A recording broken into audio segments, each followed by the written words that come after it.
Hello dear learners. आज मैं लेकर आई हूँ ज्योग्राफी का एक बहुत ही ज़्यादा इम्पॉर्टेंट टॉपिक जिसका नाम है मरीन सेडिमेंट्स एंड डिपॉजिट्स, यानी कि महासागरीय निक्षेप।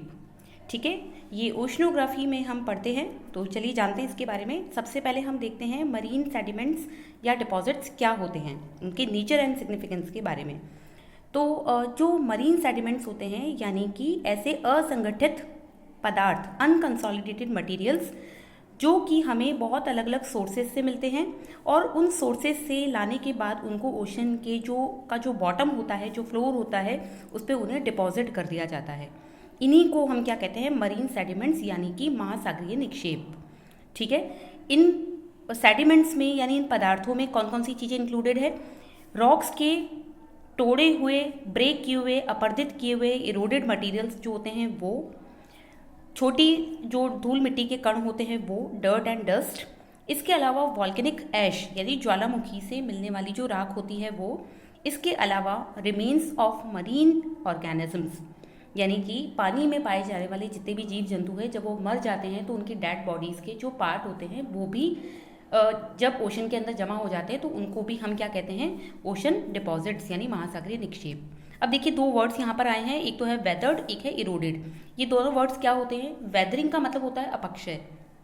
इसका मीनिंग है जब भी कोई रॉक होती है वो जब किसी कारण से टूटती है तो टूटने के बाद में छोटे छोटे टुकड़ों में वो डिवाइड हो जाती है, बढ़ जाती है, डिसइंटीग्रेशन हो जाता है उसका, और लेकिन वो उसी जगह पे जहाँ पर वो रॉक थी वहाँ पर ही उसके जो टूटे हुए पार्ट्स हैं उसी जगह पे रखे रह जाते हैं। उनको, इस प्रोसेस को हम बोलते हैं वेदरिंग। ठीक है, यानी टूट कर बिखर जाना उसी जगह पे।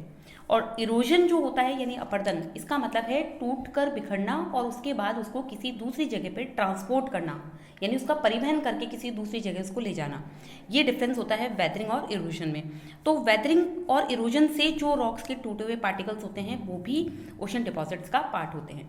ठीक है, ये मेरे हिसाब से आपको समझ में आ गया होगा ओशन डिपॉजिट्स क्या होते हैं। अब एक बहुत ही इंपॉर्टेंट लाइन यहाँ पर दी हुई है कि the settling of marine sediments on the ocean floor is called marine snowfall, यानी कि ये जो पानी में पाए जाने वाले पदार्थ होते हैं ये धीरे धीरे पानी में घुलते हुए, जब पानी की जो समुद्र की जो तली होती है उसका जो बॉटम होता है, जब उसके ऊपर बैठने लगते हैं, एक के ऊपर एक लेयर उसके ऊपर जमने लगती है, तो इस तरीके के डिपोजिशन को या उन जो पदार्थ है उनको नीचे बैठने को, इस प्रोसेस को हम बोलते हैं marine snowfall.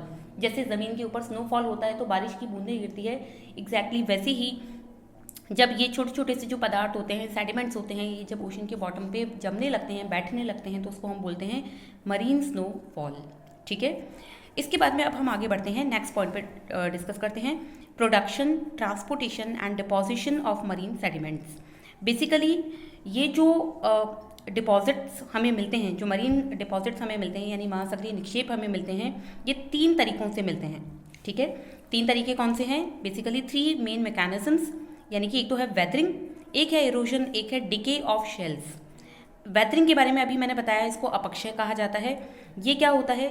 It is when continental rocks are weathered through disintegration and decomposition into small pieces, यानी कि जब महाद्वीपों के ऊपर पाई जाने वाली जो चट्टानें हैं वो टूटने लगती है, बिखरने लगती है छोटे छोटे टुकड़ों में, इस प्रोसेस को हम बोल देते हैं वेदरिंग। और इरोजन क्या होता है?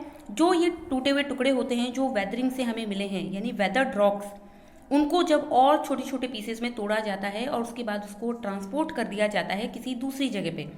ट्रांसपोर्ट करने का काम कौन करेगा? रिवर्स करेंगी, ग्लेशियर्स भी करते हैं, विंड्स भी करती है, जब हवा चलती है तेज़ी से तो अपने साथ धूल मिट्टी उड़ाती हुई ले जाती है। ओशंस की जो वेव्स होती हैं वो भी करती है, और ये सब मिलकर उन तोड़े हुए पदार्थों को, जो ब्रोकन मटेरियल होते हैं, उनको ले जाकर कहाँ जमा करती है?